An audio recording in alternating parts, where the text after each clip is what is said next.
राकेश त्रिपाठी जी, शाहबुद्दीन जी का कहना है कि ऐसे धार्मिक प्रतीक चिन्हों को लेकर पहले भी फसाद हो चुका है और बीजेपी दरअसल ऐसे धार्मिक और प्रतीक चिन्हों को लगाकर फसाद करना चाहती है, इसलिए जानबूझकर ये सब कर रहे हैं आप। कौन फसाद करेगा? हिम्मत है किसी की फसाद करने की? क्या भूल गए हैं क्या उत्तर प्रदेश में योगी आदित्यनाथ का शासन है? कोशिश भी मत करिएगा फसाद करने की, कानून को हाथ में लेने की अगर कोशिश करेंगे तो निश्चित तौर पर अंजाम भुगतना पड़ेगा। संभल में तो हो गया फसाद साहब, कानून हाथ में लेने की संभल में तो हो गया फसाद, कहां रोक पाया? हो गया ना फसाद, उसके बाद तो इतनी मातम नहीं बिल्कुल ना बिल्कुल फसाद अच्छा नहीं हुआ। संभल में समाजवादी पार्टी के विधायक और सांसद का आपसी झगड़ा था। समाजवादी पार्टी के विधायक और सांसद का आपसी झगड़ा था और आपस में ही, इसलिए आप देखेंगे तो गोलियां आपस में ही एक दूसरे को निपटाने का प्रयास किया गया, उसकी भी जांच चल रही है। निश्चित तौर पर आप निश्चित रहिए, जिन लोगों ने भी वहां हत्या जैसा अपराध करने का प्रयास किया ना, उनके खिलाफ दंगा होने का ये प्रयास जो कर रहे हैं ना, उन्होंने कोई दंगा नहीं। अरे दंगा क्या होता है? दंगे की परिभाषा सीखिए, दंगे की परिभाषा सीखिए भाई। कहीं कर्फ्यू लगा क्या? कहीं कर्फ्यू लगा क्या? कहीं कर्फ्यू लगा क्या? अरे मौलाना कहीं कर्फ्यू लगा क्या?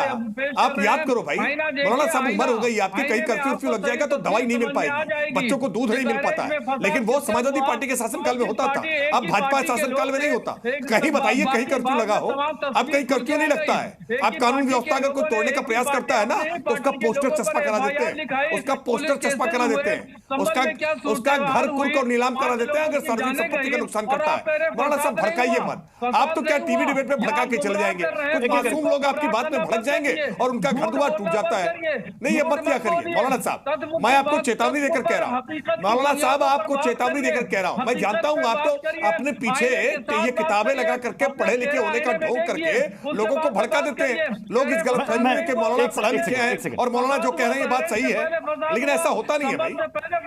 अभी एक सेकंड मैं अनुराग भदौरिया जी आपके पास फिर से आ रहा हूं, मैं हाजी अंग्रेज जी आपके पास भी आऊंगा और आचार्य विक्रमादित्य जी आपके पास भी आऊंगा।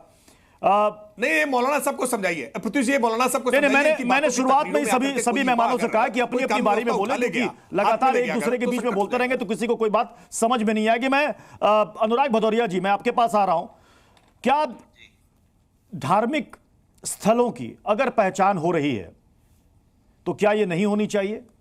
अगर नाथ कॉरिडोर वहां पर बन रहा है तो क्या ये नहीं बनना चाहिए? और अगर ये बन रहा है तो क्या इसके पीछे सिर्फ और सिर्फ राजनीतिक एजेंडा ही है?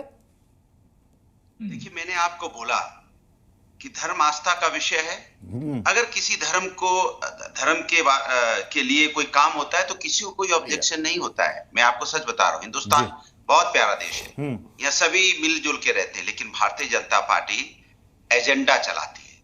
उनको धर्म और आस्था से मतलब नहीं है, उनको राजनीति से मतलब है। ये ठीक नहीं है, क्योंकि आपको देश संविधान और न्यायपालिका से चलेगा। आपको संविधान को मानना होगा। संविधान के तहत जो हम सबको अधिकार है, देखिए मैं बार बार बोल रहा हूँ, हिंदुस्तान को जब लेकिन आपकी बात का जवाब नहीं देगा, मुद्दे पर नहीं बोलेगा, ये गारंटी है। मैं बात ये संभल में जो मंदिर मिला, मंदिर को जिसने कब्जा किया था उससे नहीं बोलेंगे। आप सोचिए ना किस तरह से हिंदू मंदिरों को दबा कर रखा था इस्लामिक जिहादियों ने। इनके शासन काल में किसी ने कुछ चूं तक बोला। आज मंदिर को मुक्त किया है, सरकार को साधुवाद देना चाहिए इनको। साधुवाद तो छोड़िए, इन्होंने वो इस्लामिक जिहादियों को जिन्होंने हमारे मंदिर को कब्जे में कर रखा था।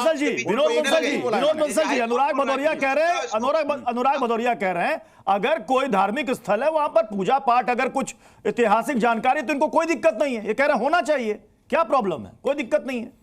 अरे भी होना चाहिए तो मैं कहता हूं जो नहीं होने दे रहा उसकी निंदा तो करना सीखे ना कम से कम। अभी संभल में जिस तरह से 46 पुराने मंदिर को उत्तर प्रदेश पुलिस ने, उत्तर प्रदेश सरकार ने मुक्त कराया है, उसकी मैं कहता हूँ आप तारीफ नहीं कर पाएंगे, लेकिन कम से कम उन इस्लामिक जिहादियों के बारे में तो शब्द तो बोल दो कि हाँ ये साधुवाद के पात्र है। ना कोई न्यायालय की लड़ाई लड़ी, ना कोई मुकदमा लड़ा गया, लेकिन उसको बावजूद मंदिर को मुक्त करा दिया। मंदिर को अगर मुक्त करा दिया तो ये योगी जी के शासनकाल नहीं करना चाहिए था, किया था। और इन्होंने इन पर ताली बजाना चाहिए, इनको ताली नहीं बजाएंगे, निंदा भी नहीं करेंगे, इस्लामिक जिहादियों के पैर भी करेंगे। उल्टा देखिए जुबैर मेमन जी को और आचार्य विक्रमादित्य जी को भी लाइएगा स्क्रीन पर। समर्थन नहीं किया जुबैर मेमन साहब, लेकिन गोली चलाने वालों को और जुबैर मेमन साहब वालों को साथ जरूर दिया उन्होंने। जुबैर मेमन साहब, संभल में वहां पर 46 साल के बाद वहां पर मंदिर खुला, मंदिर के अंदर मूर्तियां मिली, पूजा अर्चना शुरू हो गई। क्या ये नहीं होना चाहिए? अपनी संस्कृति मत दिखाओ। जुबैर मेमन साहब, पार्टी के प्रवक्ता जुबैर मेमन, समाजवादी पार्टी के प्रवक्ता अपनी संस्कृति क्यों दिखा रहे हैं? संभल के अंदर 46 साल के बाद एक मंदिर का ताला खुला और अंदर पूजा अर्चना शुरू हो गई। ऐसे हिंदू पक्ष का दावा है कि लगभग 60 से 68 मंदिर और है और उसको तीर्थ नगरी को वापस उसके स्वरूप में लाया जाए। और अगर वो मिल रहे हैं तो क्या वो पूजा पाठ वहां पर नहीं होना चाहिए? किसको दिक्कत, किसको परेशानी? सर इसका मैं जवाब दूं। जी जी बोलिए। आप बता रहे हैं संभल के अंदर मस्जिद के अंदर मूर्तियां मिली, बराबर? तो इसका कोई रेफरेंस है, कोर्ट रेफरेंस? नहीं, मस्जिद के अंदर कहां मूर्तियां मिली? यहां तो संभल की बात कर रहा हूं मैं। संभल में कहां मिली मूर्तियां? नहीं, अरे सब सब क्या बात कर रहे हैं? आए नहीं आए? संभल के अंदर तस्वीरें भी चल रही हैं। 46 साल के बाद वहां पर एक मंदिर का ताला खुला है।